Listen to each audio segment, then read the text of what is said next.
Nuestro país está lleno de monumentos que nos recuerdan próceres o hechos del pasado. Fueron construidos en una etapa histórica en que había que construir una identidad homogénea, una Argentina en donde todas las razas se fundían en un ser nacional único y absoluto, el argentino.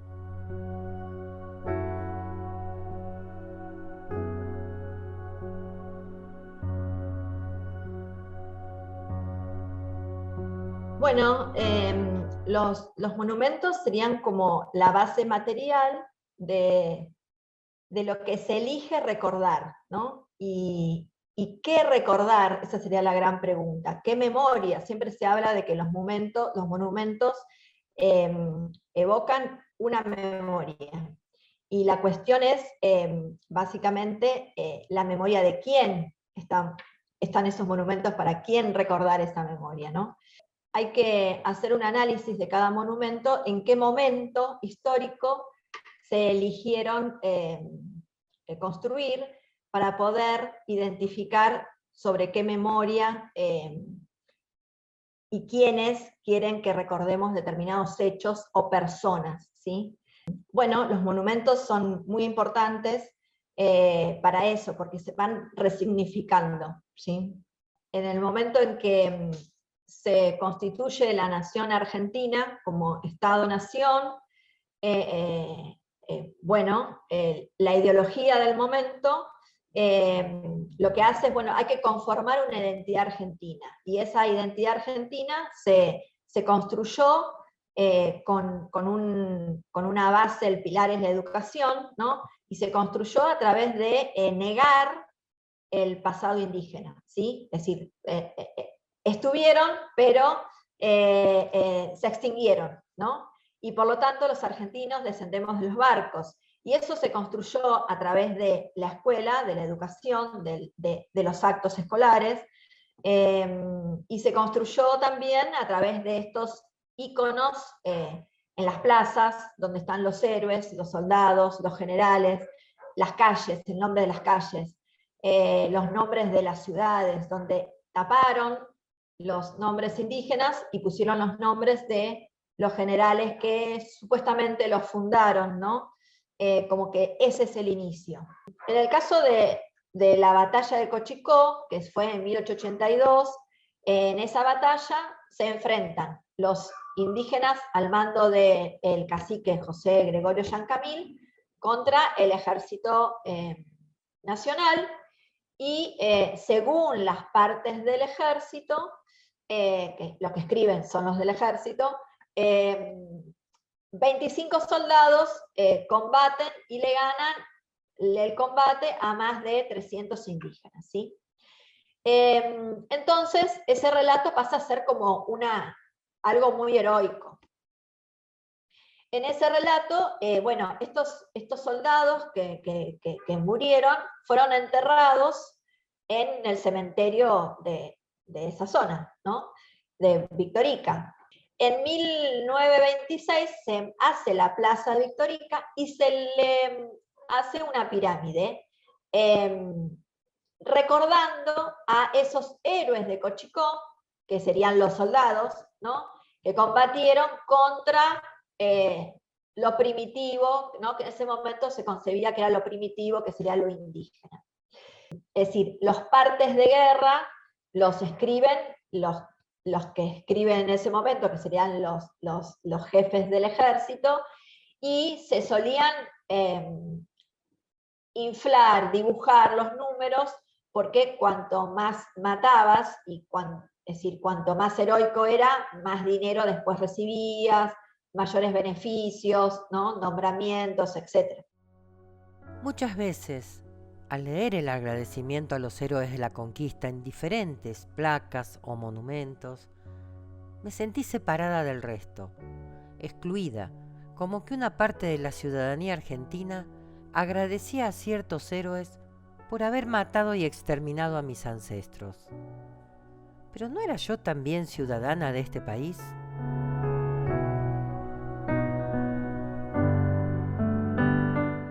Antes del 2006 le hacían honor únicamente a los, entre comillas, a los héroes de Cochicó, que ahí en las placas están puestos los héroes y bueno. Pero ¿quiénes eran los héroes de Cochicó? Y los héroes, ¿Quiénes fueron héroes? y bueno, ahí está el tema. ¿Quiénes fueron los héroes? Y me contaba un viejo poblador de acá de Vitorica, Alfredo Gesualdi, muy lúcido el hombre, que él tendría entre 12 años, dice 11, cuando se hizo eso. Y toda la gente de Vitorica, él vive a media cuadra de la plaza, este hombre Gesualdi. Toda la gente de Vitorica que iba con las bancas. Las bancas eran esos bancos largos que había en todas las casas, inclusive en casa ahí donde yo me crié había. Iba con una banca y se sentaba toda la familia ahí, atento porque no había banco, no había nada, se sentaban en su banco y al discurso, a ver qué decían. Y en una oportunidad, Jean Camil también fue uno de los primeros habitantes acá del pueblo de Vitorica, fue con toda su familia, y en una oportunidad estaba el coronel Urtubey hablando. Y no sé qué pasó, qué habrá dicho, porque se para Jean Camil y lo intercepta al hombre ese, lo interrumpe, diciéndole textuales palabras que yo te voy a decir ahora, que en algunos libros de la historia de La Pampa está. Le dijo Jean Camil: mientes mierda, así, textuales palabras, mientes mierda, yo los maté. Dice que se arma un revuelo, me contaba este hombre, Alfredo José me llamó todo un revuelo, que Jean Camil solo ahí, toda la gente lo rodeó, viene la policía, se lo llevan preso. Y cuando se lo llevaban preso a Jean Camil, él seguía despotricando y diciendo, pero en la lengua ranquel. Entonces yo le pregunté a mi abuelo, ¿qué decía?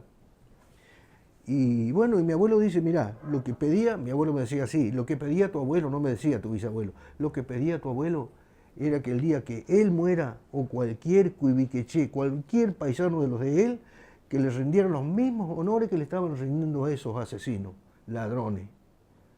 En cualquier rinconcito de ese mismo predio, de esa misma plaza, que le hicieran un lugar y lo sepultaran ahí, que les rindieran los mismos honores que le estaban rindiendo a esos asesinos. Todos esos asesinos, esos genocidas sí están en los bronces. Pero caciques nuestros, que tenemos varios héroes tenemos nosotros, muchos héroes tenemos. Ninguno lo he visto en ningún bronce. Y realmente se lo merece. ¿Cómo se sintieron aquellos que retornaron de los campos de concentración a vivir en la que antes era su tierra, ahora ocupada, cuando se inauguraban estos monumentos, glorificando a los que habían matado a sus familias y se habían quedado con sus tierras? Habíamos hablado de la generación del 80 y estas ideas de la civilización donde se niega lo indígena, ¿no? Y donde hay que conformar un Estado, una argentinidad, donde hay determinados héroes, y dentro de esos héroes de la patria están los soldados y el ejército, ¿sí? En ese marco, a fines de 1800, el presidente Juárez Celman hace un decreto donde decreta que en todas las plazas del país, no solamente en la ciudad de Buenos Aires, va a haber monumentos que recuerden todas estas gestas, tanto de la independencia como de la conformación ya del Estado argentino. Y después se trasladan los restos de los soldados al centro, al mausoleo de la pirámide en el centro de la plaza. Entonces, esto está en el marco de esta época donde había que construir monumentos que recordaran esta gesta, ¿no? De la civilización y de la nueva conformación de la identidad. Siempre tuve la esperanza esa de que se iba a revertir la historia, que no era la que contaron, la que me enseñaron en la escuela. Tan malo el indio no pudo haber sido, ¿no?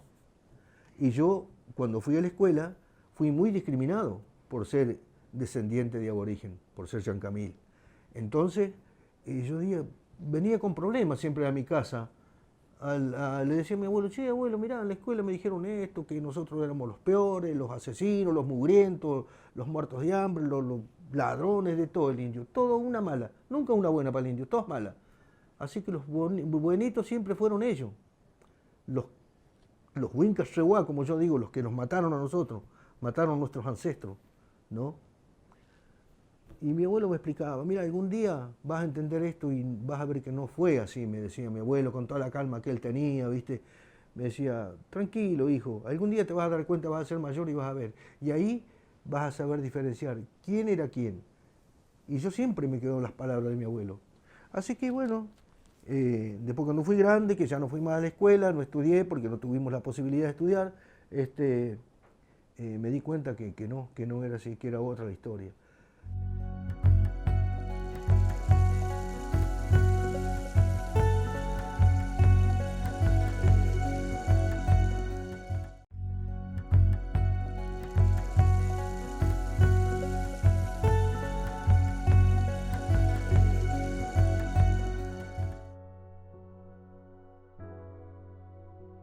¿Por qué en un país que, según un estudio genético de la UBA, tiene más de un 60% de personas con sangre indígena, se forzó una identidad europeizante? ¿Por qué nos enseñaron en la escuela a tener vergüenza de ser nativos originarios? Lo que veíamos, ¿sí?, como investigadores, es que la provincia estaba haciendo toda una política con el Parque Leubucó y con otros monumentos que hizo ya en la década del 90, en los principios de los 2000, que lo que hacía era como una cuestión de política correcta, ¿no?, de mostrar que la provincia era multicultural, que tenía un pasado indígena como un pasado, como algo que ya había sido, que quedaba en el pasado, y que por eso hacía monumentos, y que los monumentos, recordando a lo indígena, eran monumentos que las iniciaba el Estado, los promovía el Estado, o agentes estatales, o personalidades de la cultura que decidían hacer un monumento u otro monumento o algún evento en nombre de lo indígena. Eso estaba como muy marcado en estos años de los 90, de los 2000, y eso es lo que nosotros llamamos visibilidad genérica, ¿sí? Era como mostrar algo también más vinculado a lo mestizo y a un pasado más patrimonializado, algo fosilizado que quedaba ahí y nada más. En cambio, lo que se veía o lo que no se veía era la invisibilidad específica, es decir, lo oculto, lo que no se mostraba era que había sujetos. En ese momento había y sigue habiendo sujetos, personas conformadas, identificadas étnicamente con lo indígena, ¿sí?, especialmente ranculches, que eran representantes indígenas, que en ese momento estaban ya conformándose como organizaciones indígenas, que estaban haciendo reclamos puntuales, y reclamos puntuales vinculados a cuestiones claves como el territorio. Yo no sé si vos sabés que ahí yo hice un proyecto, inclusive no yo, la comunidad Jean Camil hizo un proyecto para trasladar los restos del cacique que estaban sepultados en el cementerio, para trasladarlos a la plaza. Pero no es porque a mí se me ocurrió que los quise trasladar, es que había un pedido de él, del cacique, porque en el año 1923, cuando se estaba cerrando esa pirámide que hay en la plaza, los restos de los soldados muertos en el combate de Cochicó estaban en una urna en la iglesia, que la iglesia está enfrente de la plaza, ¿no? Estaban en la iglesia y antes de cerrar toda esa pirámide trajeron la urna, se puso ahí, después se pusieron las placas, que las placas están hechas con los cañones que se derritieron, de bronce y todas esas cosas. Los héroes para ellos fueron los soldados. Los soldados. Como ellos mandaban, ellos pusieron héroes. Pero para nosotros, para el pueblo ranquel, para los ranqueles que vivíamos aquí en Victorica, no, nunca. Por ahí comentar de que en el 2006, es decir, ya varias décadas después, se decide traer a Jean Camil, que estaba enterrado en el cementerio, e instalar y hacer un mausoleo y reenterrarlo en la misma plaza donde están los soldados, en otro sector de la plaza. Esta decisión no fue una decisión del Estado provincial, sino fue una decisión entre varios actores, incluidos las comunidades indígenas, especialmente de Victorica. Habla de un ejemplo de resignificación de estos monumentos y creo que fue clave para la provincia, para las comunidades indígenas constituidas en la provincia de La Pampa, pero sí entiendo de que son espacios públicos donde es la gente, ¿sí?, en sus múltiples intereses la que debe resignificar esos espacios públicos, y que hay ejemplos donde se pueden resignificar y creo que pueden ser constructivos hacia el futuro. Viene siempre gente de afuera, ¿viste? O gente del pueblo. Y está muy de acuerdo que esté Jean-Camille ahí, y está muy de acuerdo que se les rindan los honores. De hecho, en una oportunidad, no solamente uno, varios me pidieron, pero ustedes le tienen que sacar la palabra héroes a la plaza. Y yo le digo, sí, ya pasé el proyecto para pasarlo, porque Héroes de Cochicó le puso Félix Romero, un maestro que veía acá, y que fue el que fundó la Biblioteca Popular de Victorica, ese Félix Romero, en honor a su padre, que su padre fue expedicionario. Por eso se le puso a la plaza Héroes de Cochicó, ¿no? Y bueno, y cuando yo paso ese proyecto, que le saquen también el nombre a la plaza y que le quede, y que le saquen la palabra héroe, es lo único que pido yo en el proyecto, que quede Plaza Cochicó, que quede plaza que ustedes quieran ponerle, pero no héroes. Fue muy dura la gesta de nuestros mayores para revertir esa situación. Ellos lucharon con orgullo por su sangre cuando nadie quería admitir su raíz ranquel. Esta lucha despertó en las autoridades provinciales de aquel entonces un sentimiento de aceptación de esta identidad, pero se pensaba entonces que esta cultura era buena para construir esa raíz folclórica que sumaba a la cultura y al turismo de la zona, sin creer realmente que se necesitaban restituir derechos arrebatados. También las restituciones son actos políticos muy importantes porque dan pie, abren nuevas posibilidades para reclamar el territorio, la soberanía, ¿sí? En muchos casos, para poder reenterrar esos restos cuando son devueltos, se hace toda una logística para ver dónde se van a reenterrar. Y en ese momento donde se deciden las comunidades dónde reenterrar, es donde aparece esta cuestión, ¿no tenemos territorio? ¿O dónde vamos a elegir? ¿Cuál es el espacio indicado para que vuelvan esos restos? Y ahí es clave, porque entiendo que es lo que da pie para que después se sigan haciendo los reclamos con fundamento para restitución de tierras para poder vivir. Pero ¿cómo se revierte en el pensamiento colectivo una idea inculcada por 144 años de dominación y de discriminación? Si vamos a los hechos, en ambos bandos hubo héroes. Los soldados que eran carne de cañón, enviados a matar o morir por un Estado que avanzaba inexorablemente, y los guerreros ranqueles que solo intentaban defender sus familias y sus tierras.